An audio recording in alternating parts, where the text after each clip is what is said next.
Welcome everyone, it's Jennifer McGuire. Today I wanted to share with you a technique to achieve a faux laser cut card look.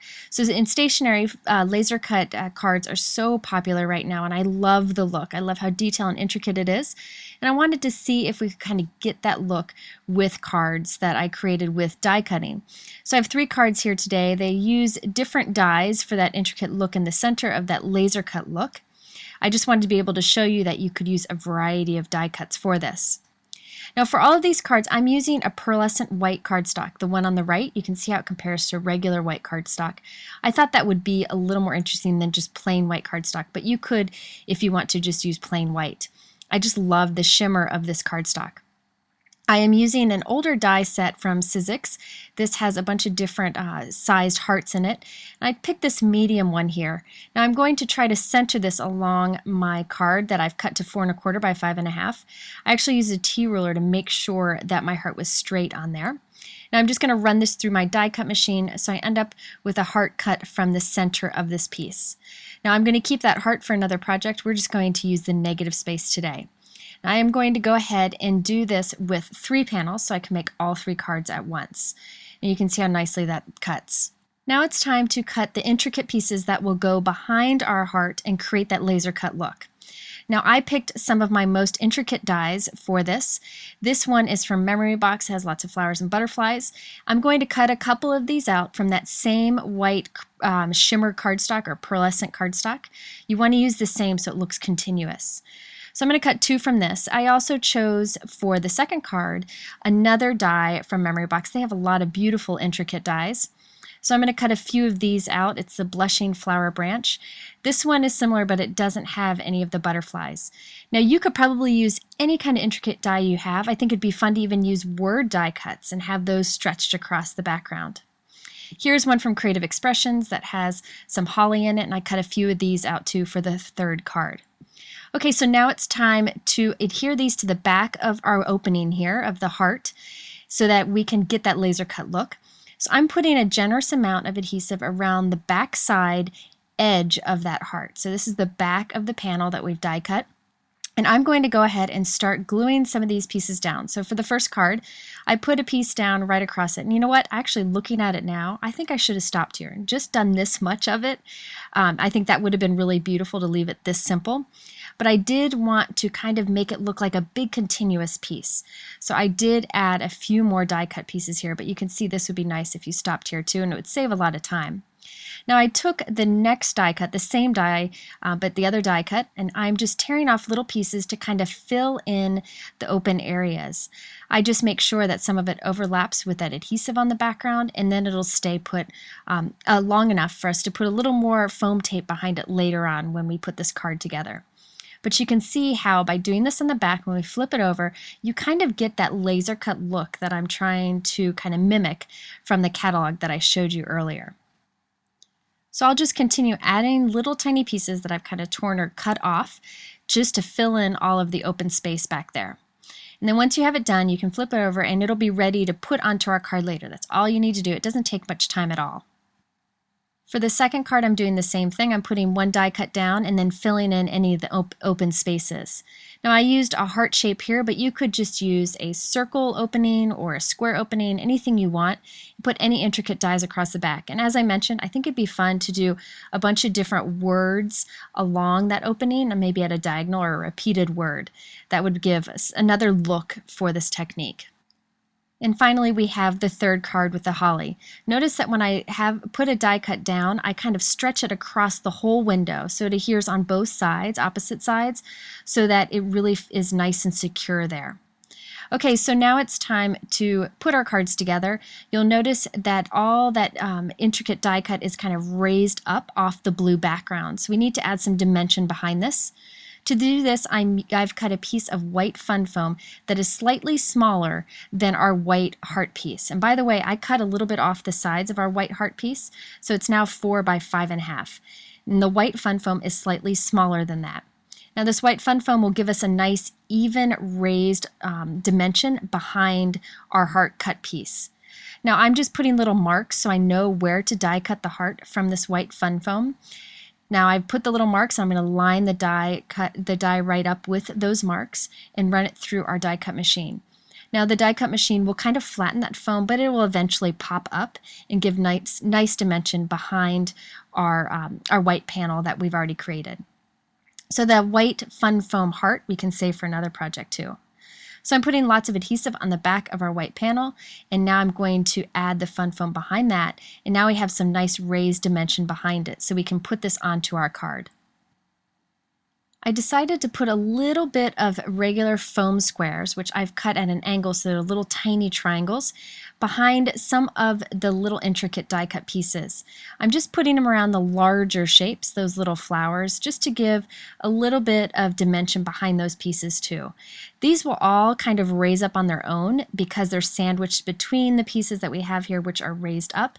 So we don't really have to worry about it, but I thought just putting a few pieces of foam tape behind some of the bigger elements would help. So I'm putting adhesive on the fun foam and now adding this onto a 4 1/4 by 5 1/2 pool colored cardstock. This is again that same shimmer cardstock that I used in the white. I just think it's beautiful. So there we have our assembled piece, and you can see the nice dimension that we have that's nice and even around that whole white panel. I repeated this with the other two cards so that we have all of the panels on the blue background, and we'll add this to a note card a little bit later. First, I need to add a sentiment across this. I decided to use a die cut for this. It's a pretty intricate die that I'm going to be using, so I need some adhesive for the back of it. I have some black shimmer cardstock just like the others, and I am using a double-sided adhesive called Stick It. This is a super thin adhesive that's perfect for die cutting. I showed this in a video a few days ago, and I'll link to that here. So I need to put some of this adhesive on the back of my black cardstock. Now I'm going to be putting this on quite a bit of this black cardstock because I need to cut this 3 times, and I'm going to use the leftover sticky back cardstock that we're creating for some other pieces for another card. So you'll see me making more sticky back cardstock than I need. Now the leftover sticky I'm going to put back on the release paper and save that for later. I'm kind of being messy about this, but I just wanted to get it done because my daughter was about to wake up from a nap. Okay, so I'm taking my cardstock with the sticky side down, putting my die on it and running that through my die cut machine. And what I end up with is some black cardstock with sticky along the entire back side of this so that I can stick it onto my card and I don't have to worry about it popping up. I'm going to go ahead and do this with 2 of the other thanks so that I'm ready to go for all 3 of my cards. Now it's time to remove the release paper from the back of our die cut. I find it easiest to hold one end with my piercing tool and then just pull the release paper away. You'll see it's very easy to do. And now we have the back of this cardstock or this die cut completely sticky and ready to go. So I'm going to use my tweezers and figure out exactly where I want to place this on the card.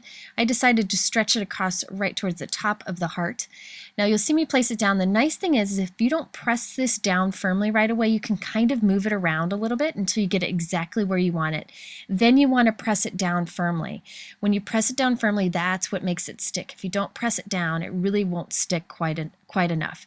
So especially on those end pieces that are next to the heart, I want to really push those down just to make sure they're nice and secure. Now I decided I wanted this die cut, this sentiment, to stand out a little bit more.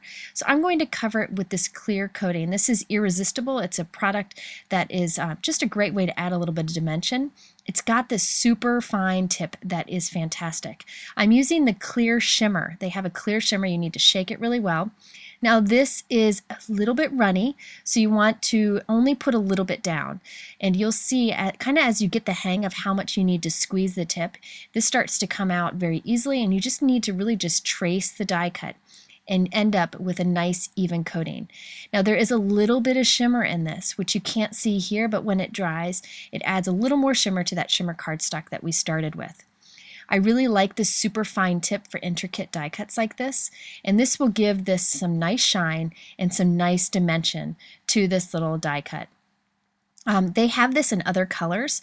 I really like the clear, the shimmer, and the black. Those happen to be my favorite. The silvers, they have a bunch of different colors, but I really like the clear and the black the most. So you can see it starts to go down easily, and a nice thing about this is there's a little pin in the cap.